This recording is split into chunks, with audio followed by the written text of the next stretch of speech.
Hello everyone, very good morning to all of you. मैं सूरज साहू स्वागत करता हूं आप सभी का संकल्प स्टडी सर्कल के यूट्यूब प्लेटफॉर्म पे। लास्ट क्लास में हमने क्या कवर कर लिया था? हमने दो तीन वंश देखे थे, जैसे कि पर गुर्जर प्रतिहार वंश और पाल वंश। ठीक है ना, गुर्जर प्रतिहार वंश और पाल वंश कवर करे थे हमने।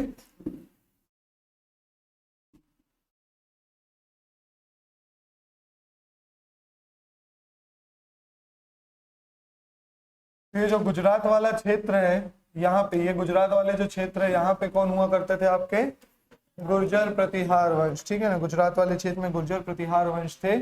और बंगाल वाले क्षेत्र में कौन से वंश थे? पाल वंश। ठीक है ना, थोड़ा सा रिवीजन करें तो अगर पाल वंश में हमने किस किस के बारे में देखे थे? इसके संस्थापक कौन थे? गोपाल संस्थापक थे। गोपाल के बाद हमने किसके बारे में देखा था? धर्मपाल के बारे में। किसके बारे में?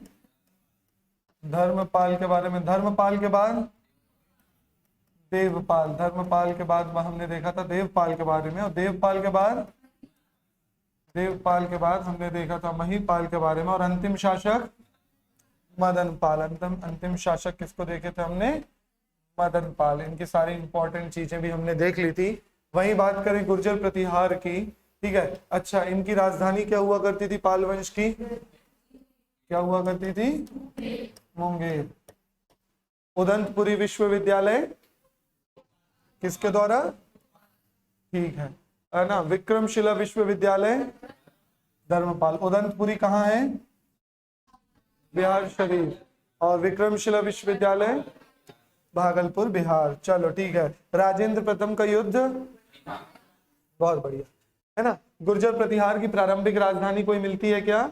नहीं। बाद में इन्होंने अपनी राजधानी किसको बनाया? कन्नौज को बनाया। ठीक है। इधर पे हमने देखा था कि कौन सा वो राजा था जिसने त्रिपक्षीय संघर्ष में की शुरुआत की थी? धर्मपाल ने त्रिपक्षीय संघर्ष की शुरुआत की थी। ठीक है। चलो, गुर्जर प्रतिहार वंश का संस्थापक नागभट्ट। क्या नाम था? नागभट्ट। ठीक है। नागभट्ट के बाद हमने किसके बारे में देखा था? वत्सराज के बारे में देखा था। किसके बारे में देखा था?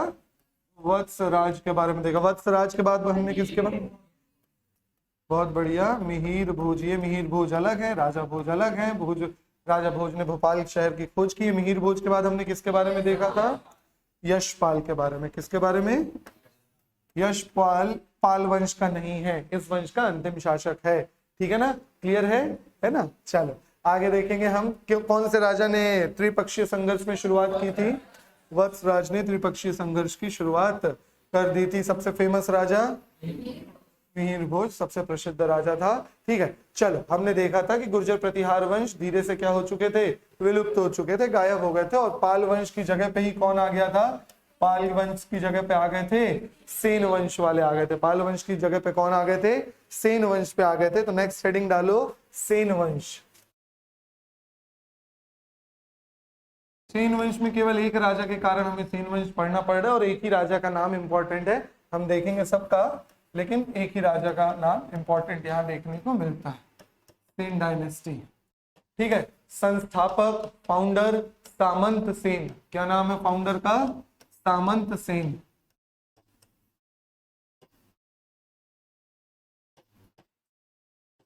इसके संस्थापक कौन है?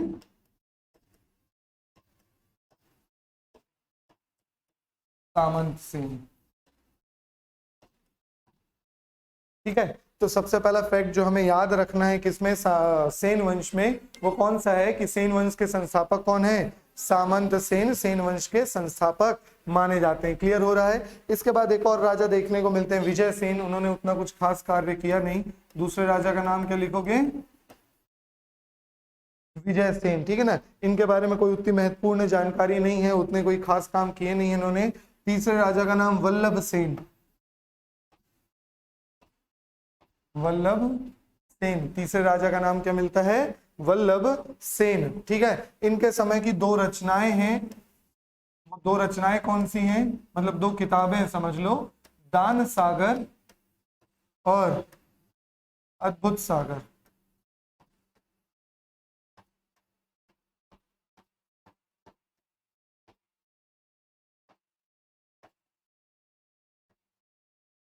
दान सागर और अद्भुत सागर। किसके समय की? वल्लभ सेन के समय की दो रचनाएं देखने को मिलती हैं, वह कौन सी हैं? दान सागर और अद्भुत सागर। क्लियर हो रहा है यहां तक? समझ में आ गया? चलो, इसके बाद अगर किसी राजा का नाम मिलता है तो वह है नाम लक्ष्मण सेन। क्या नाम है? लक्ष्मण सेन। चौथे राजा का नाम लिखो, लक्ष्मण सेन।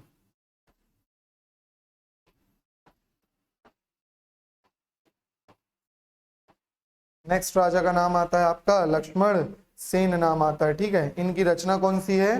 दान सागर और वल्लभ सेन की रचना कौन सी है? दान सागर और अद्भुत सागर। लक्ष्मण सेन के कारण ही हमने ये पूरा वंश पढ़ा है। क्यों? क्योंकि इनके समय में एक कवि रहा करते थे जिनका नाम था जयदेव। इनके समय में एक कवि रहा करते थे जिनका नाम क्या था? जयदेव। और ऐसा कोई एग्जाम नहीं है जहां पे जयदेव की एक बुक ना पूछी गई हो, जो बुक का नाम है गीत गोविंद। हर एग्जाम में ये किताब पूछी गई है कि गीत गोविंद किसके द्वारा रचित है? जयदेव द्वारा रचित है। कौन सा वंश? सेन वंश। कौन सा राजा? लक्ष्मण सेन। ठीक है ना? इतनी चीज आप लोग याद रखोगे। कौन सा राजा? लक्ष्मण सेन। क्लियर हो गया? समझ में आ गया? ठीक है, तो बस ये चार चीज आप लोगों को याद रखनी है। कौन कौन सी? भाई, सेन वंश का संस्थापक कौन है? कौन है? सामंत सेन। ठीक है ना? सामंत सेन के बाद किसका नाम आता है? विजय सेन। भूल जाओ, कोई दिक्कत नहीं। अगर ये नाम भूल भी जाते हो तो कोई दिक्कत वाली बात नहीं है। नेक्स्ट राजा का नाम वल्लभ सेन। रचनाएं दान सागर और अद्भुत सागर। ठीक है ना? सबसे इंपॉर्टेंट कौन है? लक्ष्मण सेन। कुछ काम नहीं किया, लेकिन इनके समय में अक्सर ये क्वेश्चन बनता है कि इनके समय में कवि रहा करते थे, उनका नाम क्या था? जयदेव। और उनकी रचना का नाम क्या था? गीत गोविंद। जयदेव की रचना का नाम क्या था? गीत गोविंद। हर एग्जाम में पूछा गया है जयदेव गीत गोविंद। गीत गोविंद के रचनाकार कौन है? किसके समय में रहा करते थे? ठीक है, क्लियर हो गया? ठीक है, तो सेन वंश में केवल आपको ये नाम याद रखने हैं। उनमें से सबसे इंपॉर्टेंट हो जाता है, आप सामंत सेन का नाम याद रख लो। सामंत संस्थापक हैं। ठीक है, और जयदेव गीत गोविंद। ठीक है, पूरी किताब मतलब इस तरीके से साथ में बोलोगे तो याद हो जाएगा। क्या बोलोगे? जयदेव गीत गोविंद। ठीक है ना? एक जैसा नाम लग रहा है ये। क्लियर हुआ? समझ में आ गया? ठीक है, चलो, तो इसी चीज को याद करेंगे हम। सेन वंश में कितने राजा? 4 राजा के बारे में पढ़े, 2-3 भी याद रखोगे काफी होगा। संस्थापक कौन है? सामंत सेन। संस्थापक कौन है? सामंत सेन। एनर्जी के साथ बोलते जाना, याद करते जाना। संस्थापक है सामंत सेन। इसके बाद हमने विजय सेन के बारे में देखा, नॉट इंपॉर्टेंट। ठीक है, उसके बाद एक आते हैं वल्लभ सेन। वल्लभ सेन के समय की 2 रचनाएं हैं, दान सागर और अद्भुत सागर। ठीक है, इसके बाद कौन आता है? इसके बाद आते हैं लक्ष्मण सेन। लक्ष्मण सेन के समय में एक कवि रहा करते थे, नाम क्या था? जयदेव। और जयदेव ने एक रचना लिखी है जिसका नाम क्या है? गीत गोविंद। इसलिए साथ में बोल लेना जयदेव गीत गोविंद, तो वो चीजें याद हो जाएंगी। ठीक है ना? जयदेव गीत गोविंद। गीत गोविंद किसके द्वारा लिखी गई है? जयदेव। किसके समय में लिखी गई है? सेन वंश। कौन से राजा के समय में? लक्ष्मण सेन। क्लियर हो गया? समझ में आ गया? ठीक है, देखो अब हो क्या रहा है, हमने ऑलमोस्ट सारी चीजें पढ़ ली हैं, है ना? अभी अभी हमने बंगाल वाले 2 वंश पढ़ लिए, पाल वंश और सेन वंश। ठीक है, इसी के पैरेलल में मध्य प्रदेश में एक वंश चल रहा था, चंदेल वंश। अब बेसिकली देखा जाए ना तो हम एंटर कर रहे हैं मध्यकालीन भारत में। किसमें एंटर कर रहे हैं? मध्यकालीन भारत। कैसे? वो अभी पता चलेगा आप लोगों को जब कहानी सुनोगे, है ना? तो नेक्स्ट हेडिंग डालो आप लोग, चंदेल डायनेस्टी। नेक्स्ट हेडिंग डालोगे चंदेल वंश, चंदेल डायनेस्टी। ठीक है, चलो नेक्स्ट हेडिंग डाल लेना चंदेल वंश। कहाँ के हैं? मध्य प्रदेश तरफ के। कहाँ के हैं? मध्य प्रदेश। प्रारंभिक राजधानी महोबा। 2 राजधानी मिलती है, प्रारंभिक राजधानी महोबा जो यूपी का क्षेत्र है अभी, और इसके बाद खजुराहो। इसके बाद कौन सी राजधानी देखने को मिलती है? खजुराहो। केवल 2 इंफॉर्मेशन के कारण हमें ये वंश पढ़ना पड़ रहा है। ठीक है, वो 2 इंफॉर्मेशन कौन सी है अभी देखेंगे। चल, चंदेल वंश 2 राजधानी कौन कौन सी? पहली राजधानी महोबा, दूसरी राजधानी खजुराहो। ठीक है, खजुराहो के बारे में सुना होगा आप लोगों ने। ठीक है, मंदिर यूनेस्को वर्ल्ड हेरिटेज साइट में शामिल है। सबसे प्रथम राजा जो संस्थापक हुआ करते थे उनका नाम था ननूक। क्या नाम था? ननूक। ननूक। इस वंश के संस्थापक का नाम क्या था? ननूक। फटाफट लिखो इस चीजों को। इस वंश के संस्थापक का नाम था ननूक। ठीक है। इसके बाद एक राजा का नाम याद रखो जिनका नाम था विष्णुवर्धन। क्या नाम था? विष्णुवर्धन। क्या याद रखना है इनके बारे में? इन्होंने चतुर्भुज मंदिर बनवाया। चतुर्भुज मंदिर।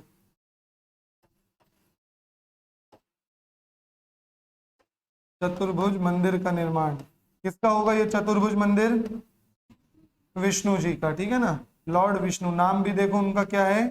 विष्णुवर्धन। ठीक है ना, इन्होंने भगवान विष्णु का चतुर्भुज मंदिर बनवाया है। किसने? विष्णुवर्धन ने।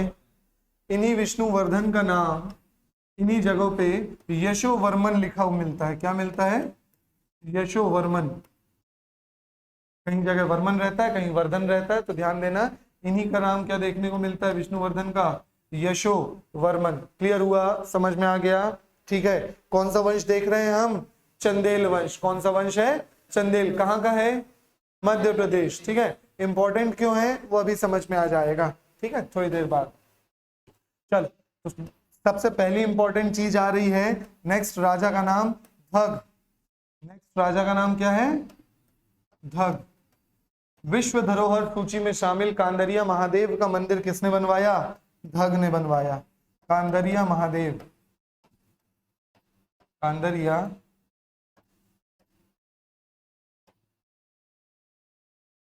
कांदरिया महादेव है ना। कई बार क्वेश्चंस पूछे जाते हैं वनडे एग्जाम्स के, बहुत फेमस क्वेश्चंस हैं ये। कांदरिया महादेव का टेंपल कौन से वंश? राजा नहीं पूछता है, वंश पूछता है। तो अब आप लोग लिंक रखोगे कौन सा वंश है? चंदेल डायनेस्टी है, चंदेल वंश है। उसमें भी अगर डिटेल पूछ ले राजा का नाम तो क्या आएगा? धग। समझ में आ गया? क्लियर है? धग ने कौन से मंदिर का निर्माण करवाया है? कांदरिया कहाँ है कांदरिया महादेव? एमपी। कहाँ है?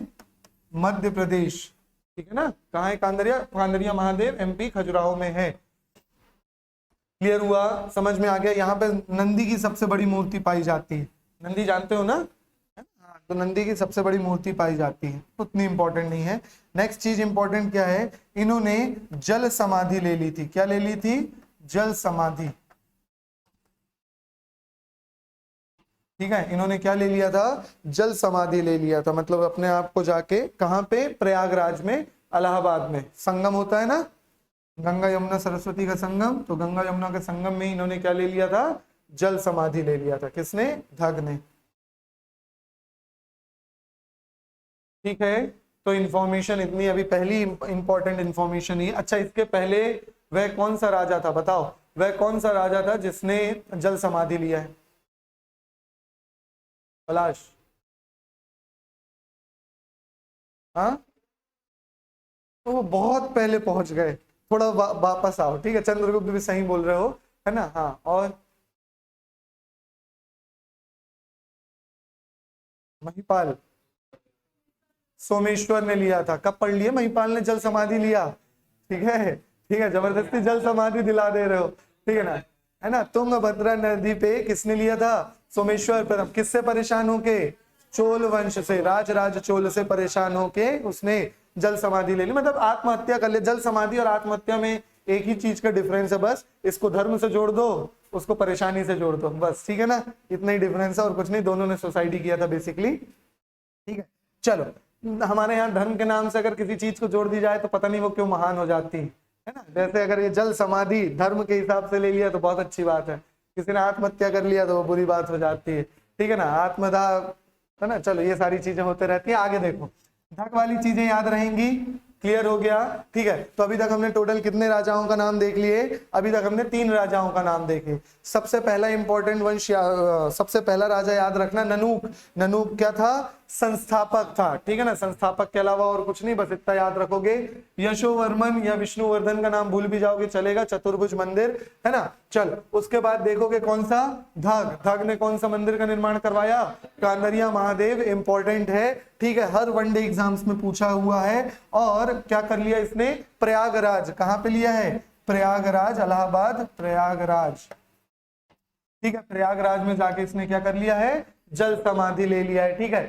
खजुराहो कौन से दो धर्म के लिए प्रसिद्ध है, हिंदू धर्म और जैन धर्म, हिंदू धर्म और जैन धर्म, लिख लेना। खजुराहो कौन से धर्म, खजुराहो की गुफाएं, चित्रकारी, मंदिर कौन से दो धर्मों के लिए प्रसिद्ध है, जैन धर्म के लिए और हिंदू धर्म के लिए, ठीक है।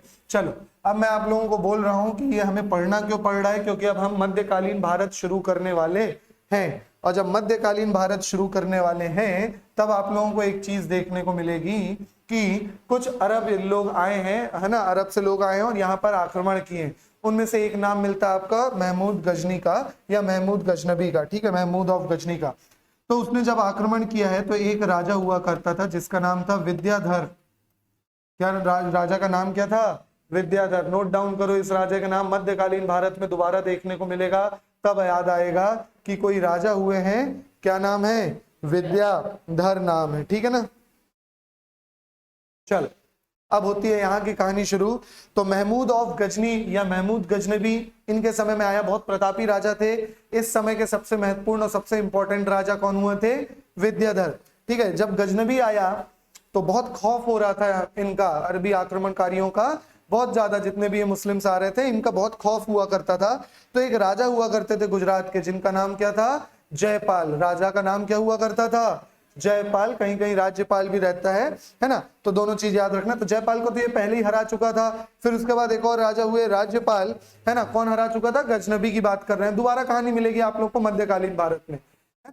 तो जो ये राज्यपाल था वो इनसे युद्ध ही नहीं किया और क्या कर दिया, सरेंडर कर दिया, भाग के कहीं जाके छुप गया और उसने क्या कर दिया, सरेंडर कर दिया। यह बात विद्याधर को अच्छी नहीं लगी, ठीक है, विद्याधर को अच्छी नहीं लगी, तो विद्याधर ने जयपाल को ढूंढवाया, है ना, बुलाया और उसको क्या करवा दी, हत्या करवा दी, उसको मार दिया। ये बात गजनबी को अच्छी नहीं लगी कि भाई उसने मेरे घर से सरेंडर किया तो तुम्हें क्यों दिक्कत हुई, ठीक है। तो फिर नेक्स्ट युद्ध होता है गजनबी और विद्याधर का। इस युद्ध में एक तरह से माना जाए तो गजनबी की पराजय होती है ना, और ये भी लिखा हुआ मिलता है कि इस युद्ध का कोई परिणाम नहीं निकला। गजनबी अपने समय में इनसे क्या हुआ है, युद्ध हार गया है। और इनकी फिर बहुत सारी प्रशंसा की, इनको बहुत सारे गिफ्ट वगैरह भी भेजा कि भाई राजा हो तो आपके जैसा, ठीक है, कोई टक्कर का राजा मिला है, हाथ हाथ मिलाया उसने, वेल प्लेड बोला, ठीक है, समझ में आ रहा है ना, ठीक है। तो देखो, तो विद्याधर की कहानी इसीलिए हम पढ़ रहे हैं चंदेल वंश के बारे में, क्योंकि ये मध्यकालीन भारत में फिर से आएगा। क्योंकि अगर मध्यकालीन भारत में मैं डायरेक्ट बोलूंगा कोई राजा हुआ करते थे विद्याधर, उनसे हार गए, तो वो दिक्कत होगी। समझ में आ गया, क्लियर हुआ, ठीक है ना। तो विद्याधर के समय में लिखो, विद्याधर के समय, पूरी कहानी हम लिखेंगे जब महमूद गजनबी के बारे में पढ़ेंगे। यहाँ पे लिखो, इनके शासनकाल में महमूद गजनबी का आक्रमण हुआ। किसका आक्रमण हुआ है, महमूद गजनबी का आक्रमण हुआ।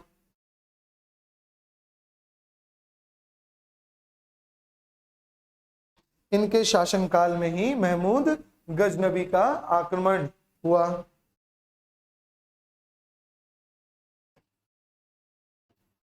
बाकी पूरी कहानी जो मैं सुनाया हूं वो आप लोगों को आगे देखने को मिलेगी। महमूद गजनबी का आक्रमण हुआ। इस वंश का अंतिम शासक, लास्ट रूलर, इंपॉर्टेंट नहीं है लेकिन लिख लो, परमार्दी।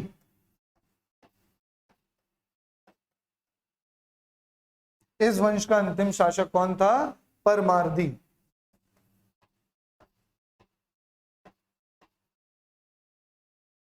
इस वंश का अंतिम शासक कौन था, परमार्दी, ठीक है ना। Last ruler of Chandel dynasty was Paramardi. Clear हुआ, समझ में आ गया, ठीक है। तो पहला वंश हमने आज की क्लास में कौन सा देखा है, सेन वंश। सेन वंश में सबसे इंपॉर्टेंट किसके कारण पढ़ा, लक्ष्मण सेन। किसके कारण पढ़ने को पड़ा हमें, लक्ष्मण सेन। लक्ष्मण सेन के समय में कौन रहता था, जयदेव ने क्या लिखा था, गीत गोविंद किसके समय में लिखी गई, लक्ष्मण सेन के समय में लिखी गई, सेन वंश का, ठीक है। उसके बाद हमने देखा चंदेल वंश। कौन सा वंश, चंदेल। चंदेल वंश का सबसे महत्वपूर्ण राजा, दो नाम ले लो, धग और विद्याधर। विद्याधर की कहानी आपको मध्यकालीन भारत में देखने को मिलेगी।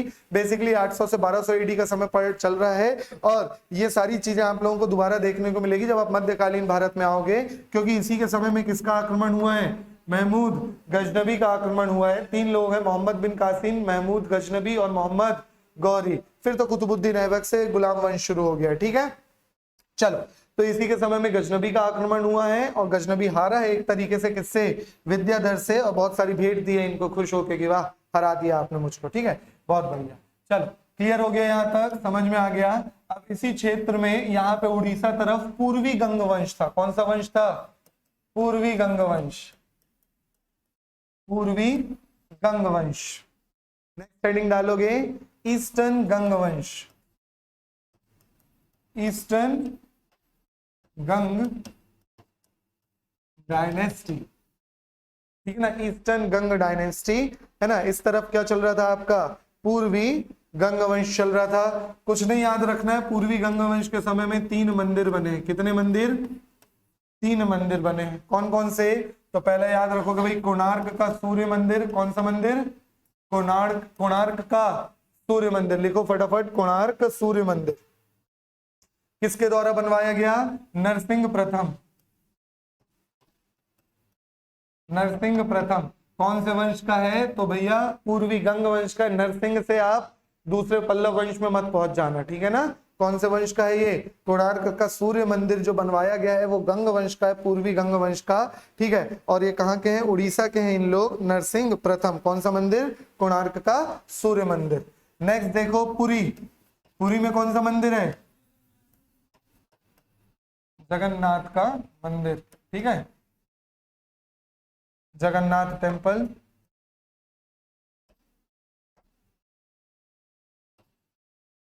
जगन्नाथ मंदिर। ठीक है, लिखो इसकी स्थापना जगन्नाथपुरी के मंदिर की स्थापना किसके द्वारा की गई है? आनंद वर्मन के द्वारा की गई है। किसके द्वारा की गई है?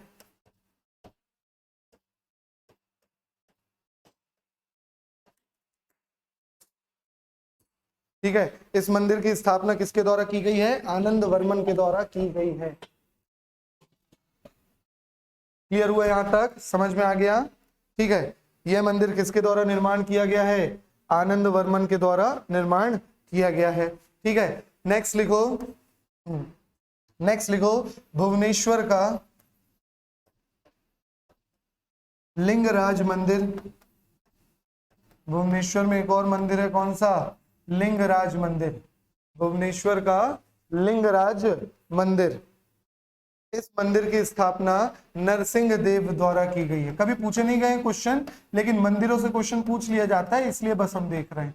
नरसिंह देव द्वारा, और ये इसी दौरान हुई थी, इसलिए इनको यहीं पढ़ के हम क्या कर रहे हैं? कंप्लीट कर रहे हैं। तो 3 चीज याद रखोगे आप लोग। 3 चीज कौन सी है? कोणार्क सूर्य मंदिर नरसिंह देव, पुरी जगन्नाथ मंदिर आनंद वर्मन, और आपका भुवनेश्वर का लिंगराज मंदिर नरसिंह देव। और ये तीनों उड़ीसा वाले, देख रहे हो कहाँ के हैं तीनों, है ना। किसके द्वारा? पूर्वी गंग वंश के द्वारा। क्लियर हो गया? समझ में आ गया? तीनों मंदिर किसके द्वारा बनाए गए हैं? पूर्वी गंग वंश के द्वारा बनवाए गए हैं। क्लियर हुआ यहां तक? समझ में आ गया? ठीक है, चलो, तो अभी तक हमने टोटल कितने वंश देख लिए आज की क्लास में? 3 वंश। सबसे पहला सेन वंश। सेन वंश के संस्थापक सामंत सेन। सेन वंश के संस्थापक कौन है? सामंत सेन। क्या किया है सामंत सेन ने? कुछ नहीं किया है, संस्थापक थे बस। ठीक है, सामंत सेन के बाद विजय, क्या नाम था? विजय सेन के बाद वल्लभ सेन। वल्लभ सेन के समय की 2 रचना कौन कौन सी? दान सागर और अद्भुत सागर। ठीक है ना, दान सागर और अद्भुत सागर। इसके बाद किसको बारे में देखने को मिलता है? लक्ष्मण सेन। लक्ष्मण सेन के समय में कौन था? जयदेव। जयदेव की रचना गीत गोविंद। ठीक है ना, ये था हमारा कौन सा वंश? सेन वंश। फिर आ जाओ कौन से वंश में? चंदेल वंश। नेक्स्ट वंश कौन सा है? कहाँ का है? मध्य प्रदेश का है। अच्छा, आपके सेन वंश की राजधानी? ठीक है, सेम। कहाँ के थे ये? बंगाल के थे। इसके जस्ट पहले का वंश कौन सा चल रहा था? पाल वंश। पाल वंश की राजधानी क्या थी?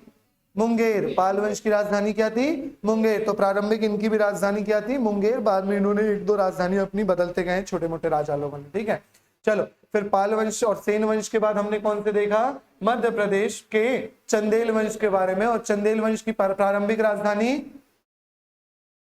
चंदेल वंश की प्रारंभिक राजधानी महोबा क्या थी, महोबा। और बाद वाली खजुराहो, ठीक है, बाद वाली क्या थी, खजुराहो। खजुराहो में कांदरिया महादेव का मंदिर किसके द्वारा निर्माण किया गया, धग।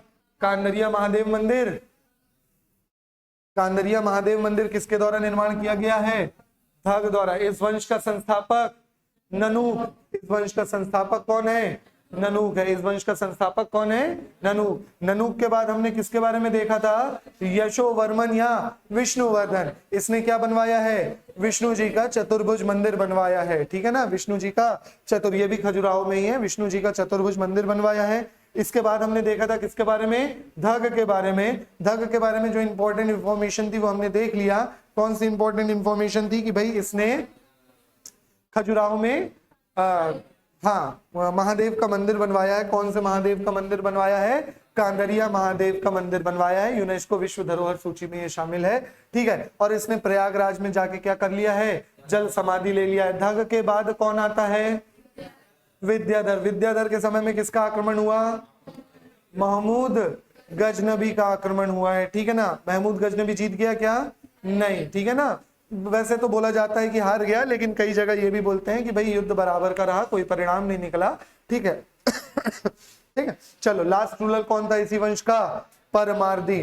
फिर इसके बाद हमने किसके बारे में देखा है, इसके बाद हमने देखा है पूर्वी गंग, कहाँ के थे, उड़ीसा। तो यहाँ बेसिकली आप 3 चीज याद रखोगे, कितनी चीजें, कोणार्क का सूर्य मंदिर, कौन सा टेम्पल है यहाँ पे, सन टेम्पल है, सूर्य मंदिर है। सोचो उस समय में इतनी बेहतरीन चीज बना दी गई। सूर्य मंदिर गया कोई, नहीं गए हो, है ना, मैं भी नहीं गया हूं, पता है बस, है ना। तो देखो होता क्या है कि यहाँ पे एक ऐसी चीजें हैं, इतनी बेहतरीन चीज उस समय पे बना दी गई, ठीक है, कि जितनी भी चीजें आप लोगों को उस समय की चीजें मिल रही थी कि आप वहां से एक छोटा सा ऐसा बना हुआ है ना, जिससे दाग के देखो तो सूर्य उदय और सूर्य अस्त दोनों चीजें वहां से दिखती हैं। इस तरीके का स्ट्रक्चर बना हुआ है। क्लियर हो रहा है, समझ में आ गया, ठीक है। चलो कौन सा मंदिर देखा है हमने, कोणार्क का सूर्य मंदिर, किसके द्वारा, नरसिंह प्रथम के द्वारा। पुरी जगन्नाथ मंदिर, सबको पता है जगन्नाथ का पुरी मंदिर किसके द्वारा, आनंद वर्मन के द्वारा। और भुवनेश्वर का लिंगराज मंदिर, कौन सा, भुवनेश्वर का लिंगराज मंदिर किसके द्वारा है, नरसिंह देव। एक है आपका नरसिंह प्रथम और एक आता है नरसिंह देव द्वारा बनवाया गया, ठीक है ना, है ना। तो आप लोग को पूर्वी गंग वंश में इतनी ही चीजें याद रखनी है। क्लियर हुआ यहां तक, समझ में आ गया, ठीक है। चलो अब बीच बीच में आप लोग जब मध्यकालीन भारत पढ़ोगे तो 1-2 राजाओं का यहाँ पे और जिक्र होगा। जैसे आपके तेलंगाना साइड चल रहे थे, आपके वारंगल वंश चल रहा था। कौन सा वंश चल रहा था, वारंगल। वहां के एक राजा हुआ करते थे प्रताप रुद्रदेव, क्या नाम था, प्रताप रुद्रदेव। इस दौरान तक मध्यकालीन भारत में अलाउद्दीन खिलजी आ चुका था, ठीक है ना। कौन आ चुका था, अलाउद्दीन खिलजी। तो इसने अपने गुलाम मलिक कफूर को भेजा था, ठीक है ना। इसने अपने सेनापति, बोलो मूवीज तो सबने देखे होंगे, पद्मावती, है ना, तो उससे पद्मावत वाली जो मूवी थी तो उससे आप लोग लिंक कर सकते हो। उसने अपना गुलाम भेजा था मलिक कफूर, और मलिक कफूर ने जाके आक्रमण किया था कहाँ पे, यही तेलंगाना आंध्र प्रदेश के वारंगल वाले क्षेत्र पे, है ना। और वारंगल वाले क्षेत्र में आक्रमण करके यहीं से उनको क्या मिला था, कोहिनूर का हीरा। यही कोहिनूर का हीरा पहले खिलजी के पास पहुंचा है, खिलजी, तुगलक, सैयद, लोधी। फिर वहां से मुगल्स के पास पहुंचा, मुगल से अंग्रेजों के पास, है ना। अरब लोग ले गए उसको, ठीक है। नादिर शाह का आक्रमण हुआ, नादिर शाह से अरब लोग ले गए, वहां से फिर ब्रिटिशर्स ने लाए, है ना। फिर उसके बाद वो ब्रिटिशर्स के पास। समझ में आ रहा है, क्लियर है। इस तरीके की चीजें यहाँ से कोहिनूर की हिस्ट्री देखने को मिलती है। तो जब आप अलाउद्दीन खिलजी पढ़ोगे तब एक नाम आएगा प्रताप रुद्र का। किसका नाम आएगा, प्रताप रुद्र। तो वो भी इसी दौरान के राजा हुआ करते थे, है ना। नेक्स्ट चीज स्टार्ट होनी है आपकी राजपूत वंश के बारे में। किसके बारे में, राजपूत डायनेस्टीज के बारे में, राजपूत वंश, ठीक है।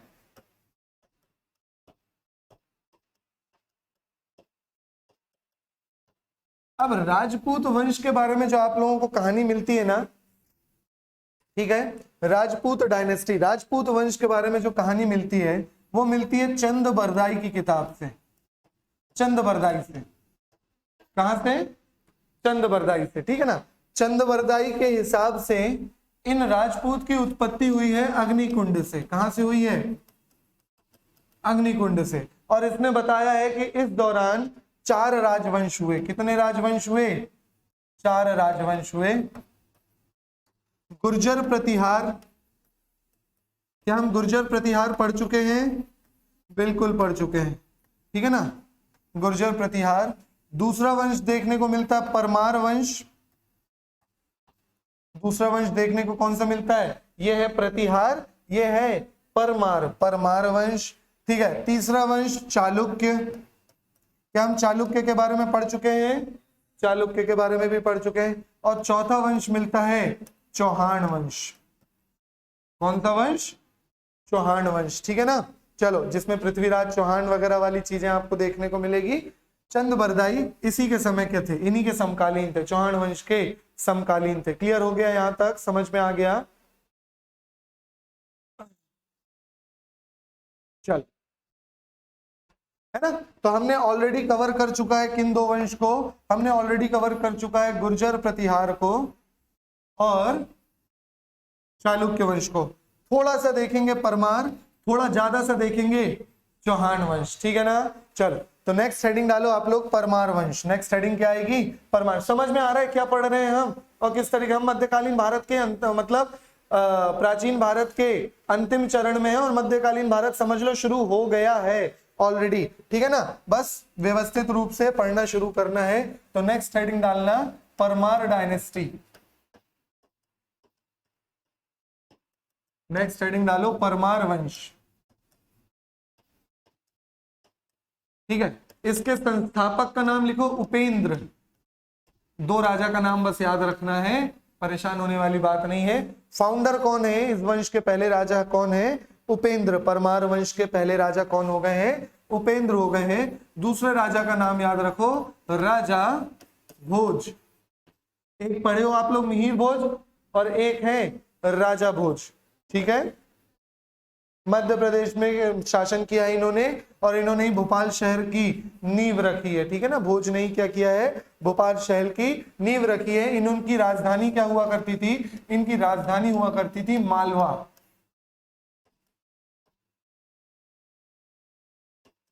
कैपिटल हुआ करती थी मालवा, ठीक है। चलो, राजा भोज ने भोपाल सिटी का फाउंडेशन किया। He invented the city Bhopal, he founded the city Bhopal. इन्होंने भोपाल शहर, भोपाल नगर बसाया। किन्होंने? राजा भोज ने।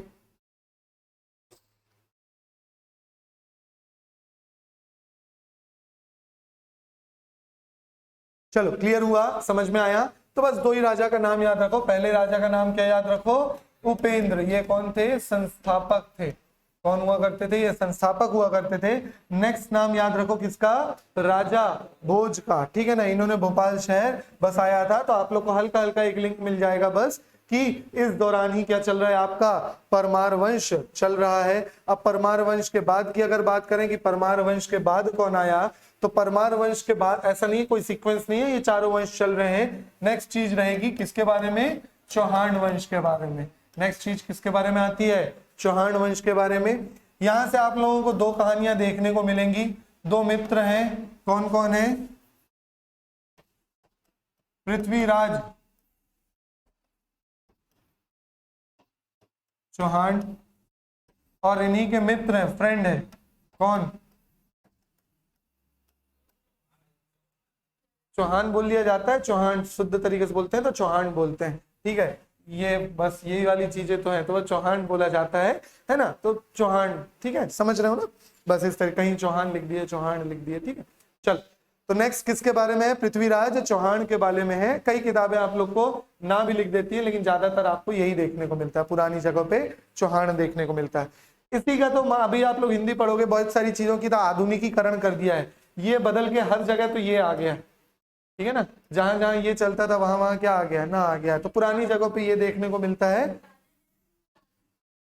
हाँ, राजा नहीं, एक जयसिंह वो अलग है, ठीक है ना, वो जयसिंह अलग है। ये वाले राजा जयसिंह की कहानी अलग देखने को मिलती है, ठीक है। क्लियर हो रहा है? यहां तक समझ में आ गया? चलो, है ना। देखो, तो अब थोड़ी सी कहानी सुनेंगे। पृथ्वीराज चौहान के समय में किसका आक्रमण हुआ है? मोहम्मद गौरी का। किसका आक्रमण हुआ है? मोहम्मद गौरी का आक्रमण हुआ है, ठीक है ना। मोहम्मद गौरी का आक्रमण हुआ है किसके समय में? पृथ्वीराज चौहान के समय में। तो एक्चुअल में कहानी ये मिलती है कि ये थोड़े ओल्ड से थे, जय सिंह, दोनों आपस में क्या थे? दोस्त थे, है ना। लेकिन जय सिंह की पुत्री से किसको प्रेम हो चुका था? पृथ्वीराज चौहान का, ठीक है। उन्होंने विवाह कर लिया था, जो कि किसको नहीं पसंद था? जय सिंह को पसंद नहीं था। तो जय सिंह ने खुद ने इनवाइट किया था किसको? मोहम्मद गौरी को, कि आओ भाई आक्रमण करो। किसको? कहां पे? पृथ्वीराज चौहान के समय क्षेत्र में आक्रमण करो। पहला आक्रमण हुआ, कब हुआ ये आक्रमण? अब याद रखो, यहां से आप लोगों को तारीख इंपॉर्टेंट हो जाएगी, ठीक है ना। तारीख मतलब एग्जैक्ट डेट नहीं, ईयर्स। 1191 एडी में, जिसको आप लोग जानते हो कौन से युद्ध के बारे में? बैटल ऑफ तराइन, ठीक है। तराइन का प्रथम युद्ध हुआ है किसके किसके बीच? चौहान वर्सेस गौरी के बीच। इसमें मोहम्मद गौरी की हार हुई है और पृथ्वीराज चौहान की जीत हुई है। पृथ्वीराज चौहान जीत गए हैं, ठीक है ना। जब जीत गए हैं तो फिर जय सिंह को और बुरा लगा। जय सिंह बोला नहीं, इस बार मैं भी आपकी मदद करूंगा, बस कंडीशन क्या है कि आप जीतने के बाद ये सारे क्षेत्र मुझे दे देना। तो बोले ठीक है, हम तो दोस्त हैं, है ना। तो 1192 में दोबारा युद्ध हुआ है, जिसको आप लोग तराइन का द्वितीय युद्ध बोलते हो, ठीक है ना। तराइन का द्वितीय युद्ध। यहाँ डिटेल में इसलिए नहीं बता रहा हूँ क्योंकि हमें वहां पढ़ना है, कौन है गौरी, कैसे आया, क्यों आया, वो सारी चीजें देखेंगे, ठीक है।